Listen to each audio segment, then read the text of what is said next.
ನಮಸ್ಕಾರ ಕರ್ನಾಟಕ, ಹೇಗಿದ್ರೆ ಎಲ್ಲರೂ ತುಂಬಾನೇ ಚೆನ್ನಾಗಿದ್ದೀರಾ ಅಂತ ಅನ್ಕೊಂಡಿದ್ದೀನಿ. ಮಕ್ಕಳೇ, ಇವತ್ತು ನಾನು ತುಂಬಾ ಇಂಪಾರ್ಟೆಂಟ್ ವಿಷಯವನ್ನ ನಿಮಗೆ ಹೇಳಲಿಕ್ಕಿದ್ದೀನಿ. ಹೌದು, that is how to get good marks in second PUC biology exam. ಅಂದ್ರೆ ಬಯಾಲಜಿಯಲ್ಲಿ ನೀವು ಹೇಗೆ ಒಳ್ಳೆ ಸ್ಕೋರ್ ಮಾಡ್ಬೋದು ಅಂತ ನಾನು ಎಸ್ಪೆಷಲಿ ಸೆಕೆಂಡ್ PUC ಬಗ್ಗೆ ಹೇಳ್ತಾ ಇದ್ದೀನಿ. ಸೊ ಕ್ಲಿಯರ್ ಆಗಿ ಕೇಳಿ ಎಲ್ಲಾನು ಹೇಳ್ತೀನಿ. Okay, so let's get started without wasting much time. So first of all, ಎಷ್ಟು ಚಾಪ್ಟರ್ಸ್ ಇದೆ ಅಂದರೆ ಎಷ್ಟು ಚಾಪ್ಟರ್ಸ್ ನೀವು ಕವರ್ ಮಾಡಬೇಕು ಅಂತ ಗೊತ್ತಿರಬೇಕು. ಸೊ ಚಾಪ್ಟರ್ ಲಿಸ್ಟ್ ನಾನು ಕೊಟ್ಟಿದ್ದೀನಿ ಇಲ್ಲಿ. Reproduction in organism, sexual reproduction ಇರ್ಬೋದು, ಇನ್ ಫ್ಲವರಿಂಗ್ ಪ್ಲಾಂಟ್ಸ್, ಸೊ ಇದೆಲ್ಲ ಚಾಪ್ಟರ್ ಆಗಿರುತ್ತೆ. ಇಷ್ಟೇ ಅಲ್ಲ, ಇನ್ನೂ ಇದೆ. Okay, so all the chapters I have listed here. So total ಎಷ್ಟು ಚಾಪ್ಟರ್ಸ್ ಇದೆ? 16 ಚಾಪ್ಟರ್ಸ್ ಇದೆ ನಿಮಗೆ ಬಯಾಲಜಿಯಲ್ಲಿ second PUC. Okay, now so ನೀವು ಚೆನ್ನಾಗಿ ಪ್ರಿಪೇರ್ ಮಾಡಬೇಕಾದ್ರೆ ಸೆಕೆಂಡ್ PUC ಬಯಾಲಜಿ ಎಕ್ಸಾಮಿಗೆ ಚೆನ್ನಾಗಿ ಪ್ರಿಪೇರ್ ಮಾಡಬೇಕಾದ್ರೆ you should know the weightage. So ಒಂದು ಸ್ಟೂಡೆಂಟ್ ಕಂಟಿನ್ಯೂಸ್ ಆಗಿ ಎಲ್ಲ ವಿಡಿಯೋದಲ್ಲಿ ಕಮೆಂಟ್ ಮಾಡ್ತಾ ಇದ್ರು, ma'am please tell the weightage ಅಂತ. ನಾನು ಹೇಳೋದಲ್ಲ ಈ ವೇಟೇಜು, ಸೆಕೆಂಡ್ PUC ಏನು ಎಕ್ಸಾಮ್ ಬೋರ್ಡ್ ಏನಿರುತ್ತೆ ಅವರೇ ಕೊಟ್ಟಿರ್ತಾರೆ. ಹೌದು, ಸೊ ಇದು ನಿಮ್ಮ ಟೆಕ್ಸ್ಟ್ ಬುಕ್ಕಲ್ಲೂ ಇರುತ್ತೆ, ಅದು ಅಲ್ಲದೆ ವೆಬ್ಸೈಟಲ್ಲೂ ಸೆಕೆಂಡ್ PUC ಅವರ ವೆಬ್ಸೈಟಲ್ಲೂ ಇರುತ್ತೆ. So you should know the chapter weightage depending on marks. Okay, ತೋರಿಸ್ತೀನಿ, ನಾನು ಡೌನ್ಲೋಡ್ ಮಾಡಿ ಸ್ಕ್ರೀನ್ಶಾಟ್ ಹಾಕಿದ್ದೀನಿ ಇಲ್ಲಿ. So reproduction unit, if you see reproduction ಯೂನಿಟಿಂದ ಎಷ್ಟು ಬರುತ್ತೆ weightage, marks weightage 34. Actually reproduction ಚಾಪ್ಟರಿಂದ ಹೈಯೆಸ್ಟ್ ಇದೆ, if you just see over here. Reproduction ಮತ್ತು ಜೆನೆಟಿಕ್ಸ್ ಆ್ಯಂಡ್ ಎವಲ್ಯೂಷನಿಂದ, okay, which is 35. So 34 marks ಈ ಚಾಪ್ಟರಿಂದ ಬರುತ್ತೆ. ಓಕೆ, ಈ ಎರಡು ಚಾಪ್ಟರಲ್ಲಿ ಯೂನಿಟಿಂದ ಬರುತ್ತೆ. ಚಾಪ್ಟರ್ ಬಗ್ಗೆನೂ ಹೇಳ್ತೀನಿ. ಓಕೆ, ಮತ್ತು ಬಯಾಲಜಿ ಆ್ಯಂಡ್ ಹ್ಯೂಮನ್ ವೆಲ್ಫೇರಿಂದ 29 ಮಾರ್ಕ್ಸ್ ವೇಟೇಜ್ ಇದೆ. ಬಯೋಟೆಕ್ನಾಲಜಿಯಿಂದ 14 ಇದೆ. ಎಕಾಲಜಿಯಿಂದ 28 ಇದೆ. ಓಕೆ, ಸೊ ಇದು ನಿಮ್ಮ ಯೂನಿಟ್ ವೈಸ್ ವೇಟೇಜ್ ಆಗಿರುತ್ತೆ. ನಾವು ಈ ಯೂನಿಟ್ ವೈಸ್ ವೇಟೇಜಲ್ಲಿ, ಮಾರ್ಕ್ಸ್ ವೇಟೇಜಲ್ಲಿ ನಾಲೆಜ್, ಅಂಡರ್ಸ್ಟ್ಯಾಂಡಿಂಗ್, ಅಪ್ಲಿಕೇಶನ್, ಸ್ಕಿಲ್ ಅಥವಾ ಏನು ಹೇಳೋದು, ಎಕ್ಸ್ಪ್ರೆಷನ್, ಈ ಥರ ಬೇರೆ ಬೇರೆ ಡಿವೈಡ್ ಮಾಡಿದ್ದಾರೆ. ಇದು ನೋಡ್ಲಿಕ್ಕೆ ಹೋಗ್ಬಿಡಿ, ಕನ್ಫ್ಯೂಸ್ ಆಗುತ್ತೆ. ಓಕೆ, ಸೊ ಇಷ್ಟು ಯೂನಿಟಲ್ಲಿ ಯಾವುದು ಇಂಪಾರ್ಟೆಂಟ್ ಯೂನಿಟ್ ಅಂತ ಗೊತ್ತಾಯಿತು ಅಕಾರ್ಡಿಂಗ್ ಟು ಮಾರ್ಕ್ಸ್ ವೇಟೇಜ್. ಈಗ ಈ ಬ್ಲೂ ಪ್ರಿಂಟನ್ನು ಸೆಕೆಂಡ್ PUC ಅವರೇ ಕೊಟ್ಟಿರುವಂಥದ್ದು. ಇದು ಪರ್ಫೆಕ್ಟಾಗಿ ಇದೇ ಥರ ಕೊಡ್ತಾರಾ ಎಕ್ಸಾಮ್ಸಿಗೆ? ಸ್ವಲ್ಪ ಚೇಂಜಸ್ ಇರುತ್ತಾ? ನೋಡೋಣ. ಸೊ ಏನು ಮಾಡಿದ್ದಾರೆ, ಈ ವೇಟೇಜ್ ಕೊಡುವಾಗ ನೋಟ್ ಅಂತ ಬರೆದುಬಿಟ್ಟು ಹೇಳಿದ್ದಾರೆ, the question paper must be prepared based on the individual blue print on the basis of weightage of marks fixed for each chapter. A variation of 1% ನಷ್ಟು ವೇರಿಯೇಷನ್ ಮಾಡ್ಬೋದು ಅಂತ ಕೊಟ್ಟಿದ್ದಾರೆ. ಮಕ್ಕಳೇ, ನೀವು ಈ ಇಯರ್ ನೋಡಿ ತಲೆಬಿಸಿ ಮಾಡ್ಕೊಳ್ಬೇಡಿ, ಇದು ಲೇಟೆಸ್ಟೇ ಆ್ಯಕ್ಚುಲಿ. ಅಂದರೆ 2021-22 ಇದೆ ಕೊಟ್ಟಿದ್ದಾರೆ ವೆಬ್ಸೈಟಲ್ಲಿ ಆ್ಯಸ್ ಆಫ್ ನೌ. ಇನ್ನು 23ದೆಲ್ಲ ಇನ್ನೂ ಕೊಟ್ಟಿಲ್ಲ.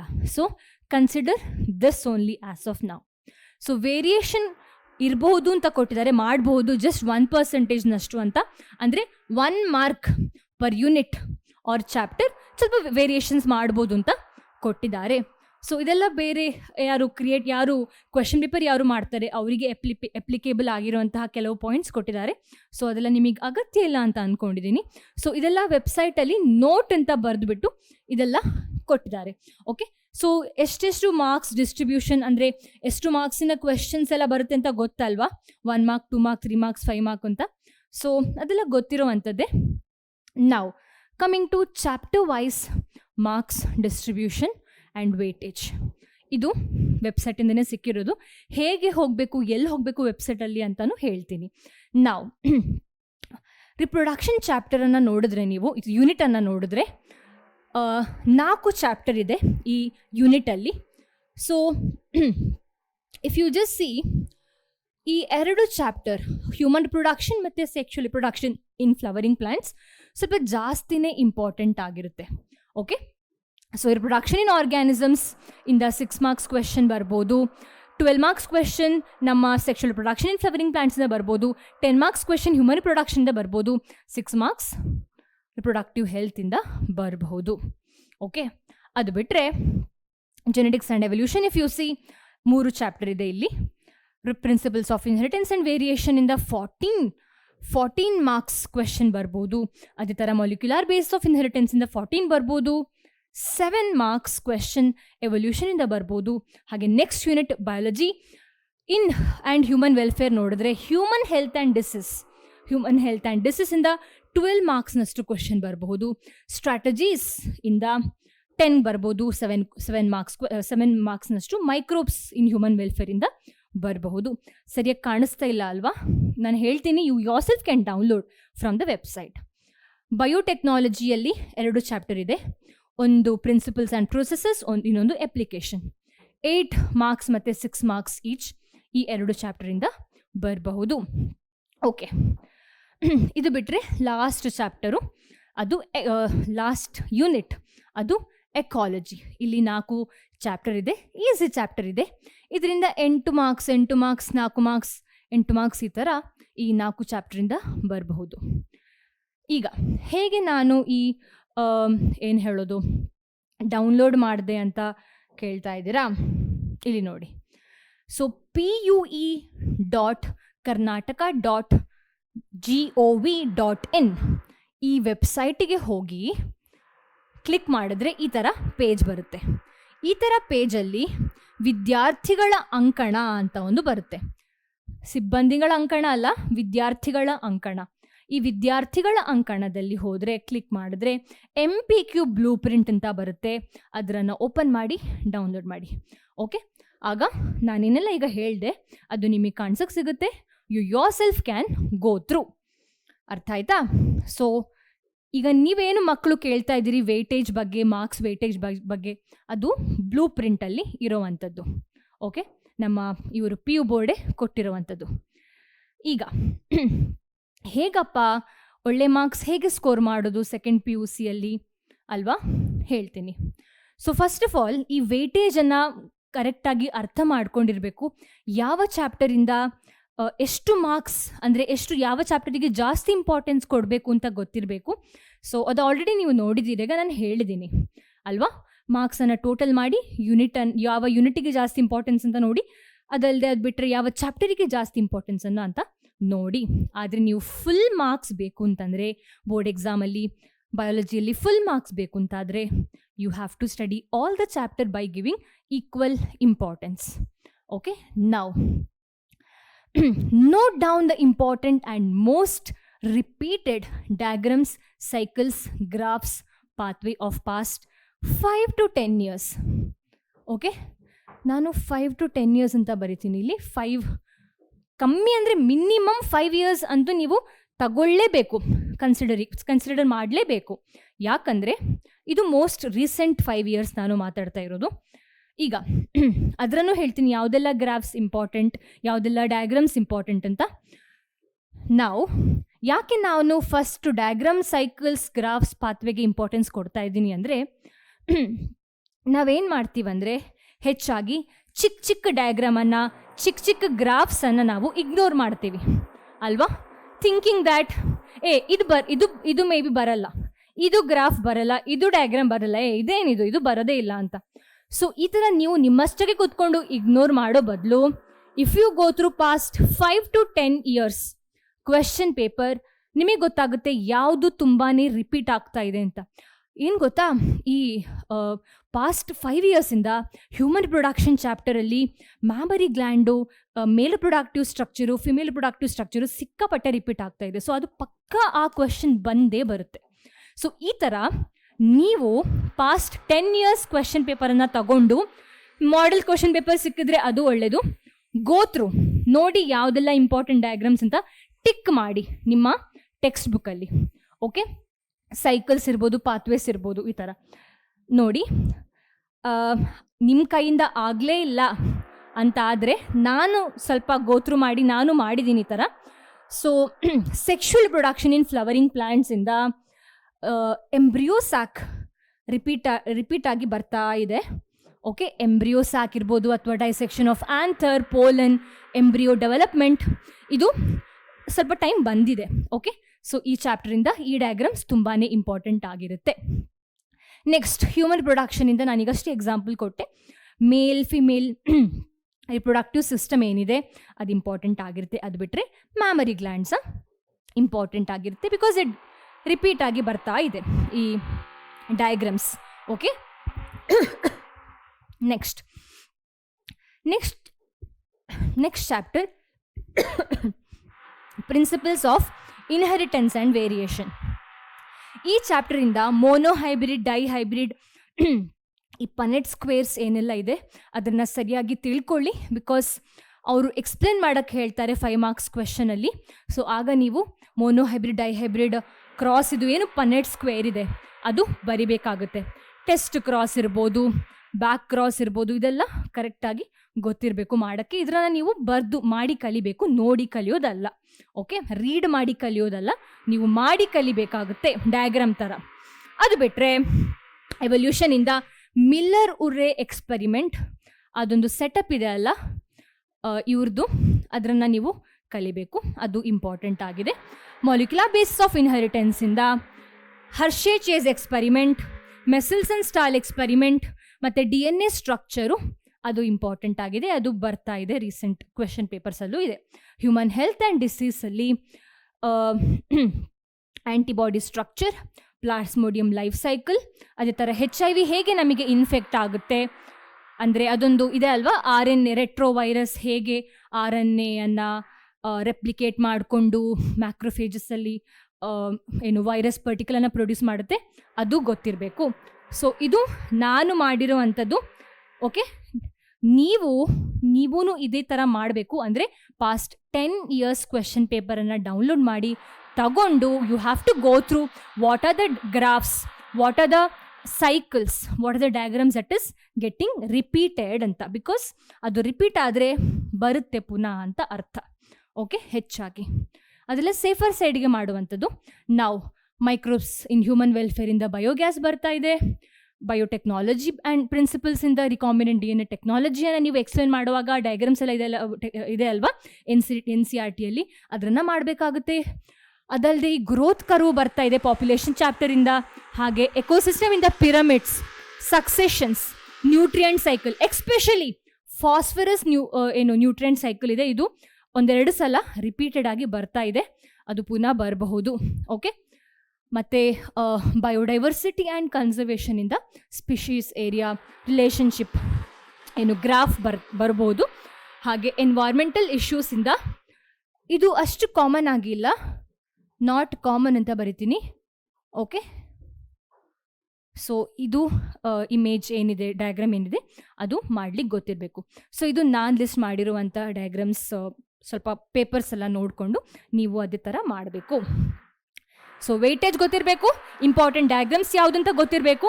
ಓಕೆ, ಅದು ಹೇಗೆ ಗೊತ್ತು ಮಾಡೋದು ಅಂತ ನಿಮಗೂ ಗೊತ್ತು. ಈಗ ಅಷ್ಟೇ ಅಂದೆ, you have to go through. Okay, ಒಂದಿನ ಕೂತ್ಕೊಂಡು it will take maximum 1 day. For me it took half day. Next, quality of studies better than quantity. ಇನ್ನೊಂದು ಕ್ವೆಶನ್ ಇದೆ, ಮ್ಯಾಮ್ ನನಗೆ ಫುಲ್ ಮಾರ್ಕ್ಸ್ ಬೇಕು ಬಯಾಲಜಿಯಲ್ಲಿ, ಎಷ್ಟು ಗಂಟೆ ಓದಬೇಕು ಮ್ಯಾಮ್ ನಾನು ಅಂತ. ಎಷ್ಟು ಗಂಟೆ ಓದಬೇಕು ಅಂತ ಹೇಳೋದು ತುಂಬ ಕಾಮನ್ ಕ್ವೆಶನ್. ಕೆಲವರಿಗೆ ಏನಾಗುತ್ತೆ ಅಂದರೆ ಒಂದು ದಿನಕ್ಕೆ 4-5 ಗಂಟೆ ಓದಿದ್ರೆ ಸಾಕಾಗುತ್ತೆ, ಇನ್ನು ಕೆಲವರಿಗೆ 10 ಗಂಟೆ ಓದಿದ್ರೂ ಸಾಕಾಗಲ್ಲ. So it depends on you. ಮತ್ತು ನೀವು ಎಷ್ಟೇ ಗಂಟೆ ಇರಲಿ ಕೂತ್ಕೊಂಡು ಓದೋವಾಗ ಕ್ವಾಲಿಟಿ ಇಸ್ ಇಂಪಾರ್ಟೆಂಟ್. ಆ 2 ಗಂಟೆ ಕೂತ್ಕೊಂಡು ಓದ್ತಾ ಇದ್ದೀರಾ ಅಲ್ವಾ, ಆ ಟೈಮಲ್ಲಿ ನೀವು ಯಾವುದೇ ಬೇರೆ ಯೋಚನೆ ಮಾಡಬಾರ್ದು. That will say the quality of your study. Okay, ಅಂದರೆ ಏನೇ ಡಿಸ್ಟ್ರಾಕ್ಷನ್ ಇದ್ದರೂ you have to be literally determined about your study. ಯಾವುದೇ ಬೇರೆ ಯೋಚನೆ ಮಾಡದೆ, even if you study for 4 hours, that is equal to 10 hours of distracted study. Okay, so ಕಮ್ಮಿ time ಆದರೂ ಪರವಾಗಿಲ್ಲ, ಏನು ಡಿಸ್ಟ್ರಾಕ್ಷನನ್ನು ನೀವು ಅವಾಯ್ಡ್ ಮಾಡಿ ಕರೆಕ್ಟಾಗಿ ಅರ್ಥ ಮಾಡಿಕೊಂಡು ಓದಿದ್ರೆ ಅದು ಸಾಕಾಗುತ್ತೆ. Okay, so number of hours doesn't matter. Next, coming to write and learn. So ಕೆಲವು ಡಯಾಗ್ರಾಮ್ಸ್ ಬಗ್ಗೆ ಹೇಳಿದೆ ನಾನು, ಪನೆಟ್ ಸ್ಕ್ವೇರ್ಸ್ ಬಗ್ಗೆ ಹೇಳಿದೆ. ಸೊ ಇದೆಲ್ಲ ನೀವು ಡಯಾಗ್ರಾಮ್ಸ್ ಇರ್ಬೋದು ಅಥವಾ ಈ ಥರ ಸೈಕಲ್ಸ್ ಪಾತ್ವೇಸ್ ಇರ್ಬೋದು, ಇದೆಲ್ಲ ಬರೆದು ಕಲಿಬೇಕಾಗುತ್ತೆ. Right and learn. ಅದು ಅಲ್ಲದೆ ಬೇರೆ ಸೆಂಟೆನ್ಸಸ್ ಇದ್ದರೂ ನೀವು ಅರ್ಥ ಆಗಿಲ್ಲ ಅಂದರೆ ಅಥವಾ ನಿಮಗೆ ನೆನಪಿಟ್ಕೊಳ್ಳಿಕ್ಕೆ ಆಗ್ತಿಲ್ಲ ಅಂದರೆ ಬರೆದು ಕಲೀರಿ. ಓಕೆ, ಬೈ ಹಾರ್ಟ್ ಅಲ್ಲ, ಬರೆದು ಕಲೀರಿ. Okay, so it's important sometimes to write and learn. ನಾವು ಆಲ್ರೆಡಿ ಹೇಳಿದೆ ನಾನು, stay away from distraction, but also stay away from over thinking. ತುಂಬ ಜನ ಏನು ಮಾಡ್ತಾರೆ ಅಂದರೆ, ಓದುವಾಗಲೇ ನೆನಪಾಗೋದು. ನನಗೆ 95 ಎಬೋ ಬಯಾಲಜಿಯಲ್ಲಿ ಬಂದರೆ ಅಥವಾ ಸೆಕೆಂಡ್ PUCಯಲ್ಲಿ ಬಂದರೆ ಏನು ಮಾಡ್ತೀನಿ ನಾನು, ಏನು ಮಾಡಬಹುದು, ಯಾವ ಸ್ಟ್ರೀಮಿಗೆ ಹೋಗ್ಬೋದು, ನನ್ನ ಲೈಫ್ ಹೇಗಿರುತ್ತೆ, ನನ್ನ ಜನ ಹೇಗೆ ಟ್ರೀಟ್ ಮಾಡ್ತಾರೆ, ಇದೆಲ್ಲ ಯೋಚನೆ ಎಕ್ಸಾಮ್ ಓದುವಾಗ ಬರುವಂಥದ್ದು. ಅದು ಅಲ್ಲದೆ ಇನ್ನು ಕೆಲವರು ಅದರಲ್ಲಿ ಸಿಕ್ಕಾಪಟ್ಟೆ ಥಿಂಕ್ ಮಾಡಿ ಡಾಕ್ಟರ್ ಆಗೇನೂ ಬಿಡ್ತಾರೆ. Okay, so stop over thinking. It can be positive or negative. ಯಾವುದೇ ಥರದ ಓವರ್ ಥಿಂಕಿಂಗ್ ಇರಲಿ, ಅದು ಅವಾಯ್ಡ್ ಮಾಡಿ, ಅದನ್ನ ಜಸ್ಟ್ ಬಿಟ್ಬಿಡಿ. ಆಗುತ್ತೆ, ಕೂತ್ಕೊಂಡು ಹೋಗ್ತಾ ಇರುವಾಗ ಸಡನ್ನಾಗಿ ಏನು ನೆನಪಾಗುತ್ತೆ, ಅದ್ರ ಬಗ್ಗೆ ಯೋಚನೆ ಮಾಡ್ತಾ ಗೊತ್ತೇ ಆಗಲ್ಲ ನಿಮ್ಮ ಟೈಮ್ ಹೋಗೋದು. ನಿಮ್ಮ ತಲೆಯಲ್ಲಿ ಓದ್ತಾ ಇದ್ದೀರಿ, ಬಟ್ ಅದೇ ಥರ ತಲೆಯಲ್ಲಿ ಓವರ್ ಥಿಂಕಿಂಗು ಆಗ್ತಾನೆ ಇರುತ್ತೆ. ಸೊ ಯಾವಾಗ ಸ್ವಲ್ಪ ಸುಳ್ಳು ಸಿಕ್ಕಿತೋ ನಿಮಗೆ, ನಾನೇನೋ ಥಿಂಕ್ ಮಾಡ್ತಿದ್ದೀನಿ, I shouldn't be doing, just come back again.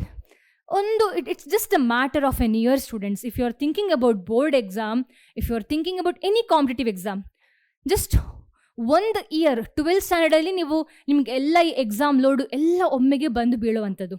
11th neat ಸೀಟಿಗೆ start ಮಾಡಬೇಕು, ಅದು ಬೇರೆ ವಿಚಾರ. ಆದರೆ 12th ಜಾಸ್ತಿ ಪ್ರೆಷರ್ ಇರುವಂಥದ್ದು. ಸೊ 1 ವರ್ಷ ಹೇಗಾದರೂ ಸಹಿಸ್ಕೊಳ್ಳಿ. ಆದಷ್ಟು ನೀವು ನಿಮ್ಮನ್ನು ಕಂಟ್ರೋಲ್ ಮಾಡಿಟ್ಕೊಳ್ಳಿಕ್ಕೆ ನೋಡಿ. ಕಷ್ಟ ಇದೆ ಮಾತ್ರ, ಮುಂದೆ ಇಷ್ಟ ಆಗುತ್ತೆ. ನೀವು ಏನು ಚೆನ್ನಾಗಿ ಸ್ಕೋರ್ ಮಾಡಿದ್ರೆ, ರ್ಯಾಂಕ್ ತಗೊಂಡ್ರೆ, ಓಕೆ, ಸುಲಭ ಆಗುತ್ತೆ. Okay, coming to next. Okay, so solve 10 years sample papers or model papers. ಇದನ್ನು ನಾನು ನನ್ನ ಎಕ್ಸಾಂಪಲ್ ಮೂಲಕ ಹೇಳ್ತೀನಿ. ಸತ್ಯ ಹೇಳ್ತೀನಿ, ನನಗೆ ಸೆಕೆಂಡ್ PUCಯಲ್ಲಿ ಕೆಮಿಸ್ಟ್ರಿಯಲ್ಲಿ 83 ಮಾರ್ಕ್ ಬಂದಿತ್ತು. ಓಕೆ, ನಾನು ಅಂದ್ಕೊಂಡೆ ನಾನು ಫೇಲ್ ಆಗ್ತೀನಿ ಅಂತ, because I was very bad in chemistry. ನಂಗೆ ಹೇಗೆ ಈ 83 ಬಂದಿತ್ತು? 83 is such a good mark for a person who was thinking he will fail or she will fail. ನಾನು ಅಂದ್ಕೊಂಡಿಲ್ಲ ನನ್ನ ಕೆಮಿಸ್ಟ್ರಿ ನಾನು ಫೇಲ್ ಈ ಸಲ ಅಂತ. ಓಕೆ, ಹೇಗೆ ನನಗೆ 83 ಬಂತು? ಈ ಫೇಲ್ ಅಂತ ತಿಳ್ಕೊಂಡಿರೋ ನಾನು ಫೇಲ್ ಆಗ್ತೀನಿ ಅಂತ ತಿಳ್ಕೊಂಡಿರೋ ನನಗೆ ಹೇಗೆ 83 ಬಂತು ಅಂತ ಹೇಳ್ತೀನಿ.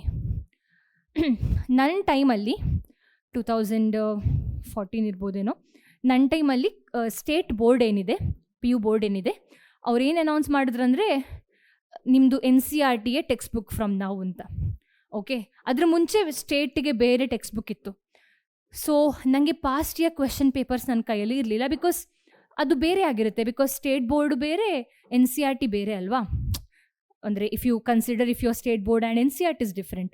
ಸೊ ನಂದು ಆ ಥರ ಸಿಚುವೇಶನ್ ಆಗಿತ್ತು, ಕ್ವೆಶನ್ ಪೇಪರ್ ಇರಲಿಲ್ಲ. ಆದರೆ ಪುಣ್ಯಕ್ಕೆ ಮಾಡೆಲ್ ಕ್ವೆಶನ್ ಪೇಪರ್ ರಿಲೀಸ್ ಮಾಡಿದರು. ಎಷ್ಟು 4-5 ಬರೀ ಈ 4-5 ಮಾಡೆಲ್ ಕ್ವೆಶನ್ ಪೇಪರ್ ಏನು ರಿಲೀಸ್ ಮಾಡಿದ್ದಾರೆ, ಅದರನ್ನೇ ಪರ್ಫೆಕ್ಟಾಗಿ ಏನೇ ಕಾನ್ಸೆಪ್ಟ್ ಬಿಡದೆ ಫುಲ್ ಇನ್ ಡೀಟೇಲ್ ಆಗಿ ಆರ್ಗ್ಯಾನಿಕ್ ಕೆಮಿಸ್ಟ್ರಿ ನೆನಪಿದೆ, ಸೇಮ್ ಇಕ್ವೇಷನ್ 10 ಸಲ ಬರೆದು ಮಾಡೆಲ್ ಕ್ವೆಶನ್ ಪೇಪರನ್ನು ಸೇಮ್ ಕ್ವೆಶನ್ ಪೇಪರ್ ಕೊಟ್ಟರೆ ನಾನು 100 ಮಾರ್ಕ್ಸ್ ತೆಗೆಯೋ ಥರ, ಆ ಥರ 4 to 5 ಮಾಡೆಲ್ ಕ್ವೆಶನ್ ಪೇಪರನ್ನು ನಾನು ಕಲಿತು ಹೋಗಿದ್ದೆ ಅಷ್ಟೇ. ಬೇರೆ ಏನು ನೆನಪಿಲ್ಲ ನನಗೆ. ಓದಿದ್ದೀನಿ 12th ಕೆಮಿಸ್ಟ್ರಿ ಓದಿದ್ದೀನಿ, ಆದರೂ ಎಕ್ಸಾಮ್ ಟೈಮಲ್ಲಿ ನೆನಪೇ ಇಲ್ಲದ ಕಾರಣ ಏನು 5-10 ಡೇಸ್ ಉಳಿದಿದೆ, ಅದರಲ್ಲಿ ಬರೀ ಮಾಡೆಲ್ ಕ್ವೆಶನ್ ಪೇಪರ್ ಮಾಡಿದ್ದೆ. ನನಗೆ ಸತ್ಯ ಹೇಳ್ತೀನಿ 83 ಬಂದಿತ್ತು. ನನಗೆ ಎಷ್ಟು ಖುಷಿಯಾಗಿತ್ತಂದರೆ I got to know the miracle of model and previous year question paper. So ಮಕ್ಕಳೇ, ಏನೇ ಇರಲಿ, question papers, past year question papers 5 to 10 ಎಷ್ಟು ಸಿಗುತ್ತೋ ಅಷ್ಟು.